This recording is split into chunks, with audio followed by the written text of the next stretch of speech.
Prologue of Torn Between by Stacey Lynn Patterson. When you think of death, you usually think of a place your soul goes when you die, heaven or hell. Well, there is a place, a way station, if you continue to that place beyond life and after death, called the Between. It is full of forgotten memories, darkness, and sadness. I have been in the Between for at least 100 years. I have lost the memory of my name, but I have retained bits and pieces of my original past.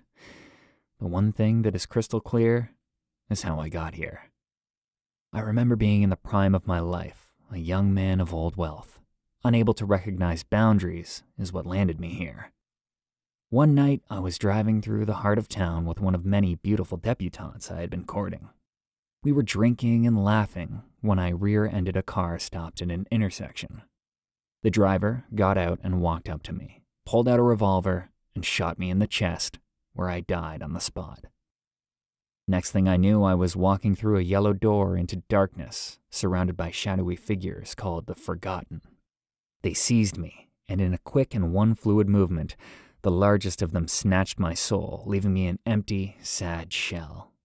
Then just as quickly, they disappeared back into the darkness. Alone and confused, I began to wander through the darkness, where I eventually realized time is different here than in the world of the living, and time does not exist. To keep my sanity, I convinced myself that I was on an adventure. Instead of aimlessly wandering, I explored my new surroundings. I now know this place like the back of my hand. The Between has a plethora of colored doors that serve different purposes. The yellow one is the most important, as it is the entrance to the Between, and it appears and disappears according to the lunar cycle. The red door is the Hall of Despair. It calls to souls that have no destination, and souls that died of suicide.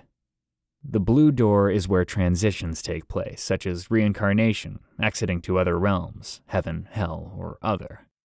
This is also where the elders reside, lay down judgment and discipline. That is the door I have become familiar with. The blue door is where the elders summoned me after what I considered a time of 6 years.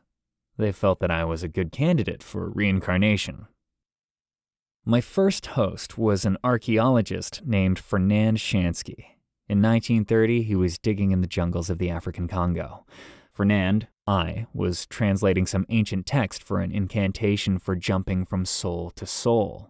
I did not realize at the time how beneficial the incantation would be. Since I had access to this incantation, I was able to jump to a wealthy and prominent host. Never again would I get my soul dirty with any riffraff or poverty-stricken host, although there were a few narrow escapes that forced me to jump to an ordinary commoner. In 1945, in my host's body, my team and I were on a dig in North Sinai when the entrance to the site collapsed, trapping us inside. Amid our panic, they realized that the oxygen was running out. I instantly remembered the incantation. Praying that it worked, I quietly recited it to myself as I focused on one of my team members outside of the collapsed entrance. Just as I was taking my last breath, I was suddenly outside the tomb. At first I was confused and a little disoriented as the people around me screamed, "Dig!" before it was too late. I realized that the incantation had worked. I did not like it, but it was better than being dead again and stuck in the Between.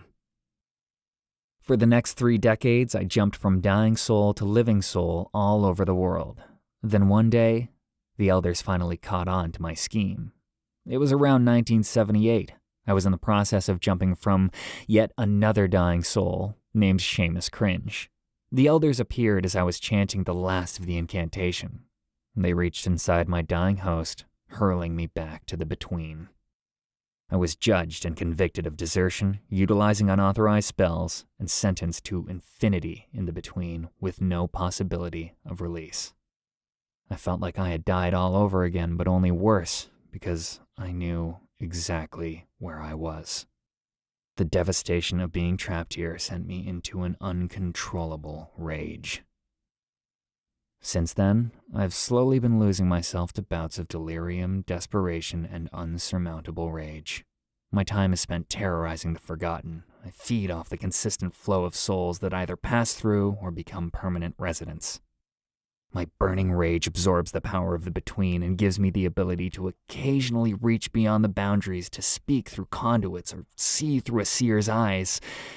It is only a temporary fix to my imprisonment. My ultimate desire is to be back in the world of the living. Lucky for me, the brightest soul I have come across just dropped into the between.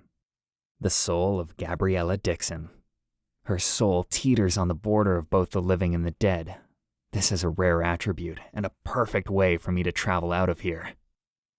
I plan to keep her here long enough to bind her soul to mine.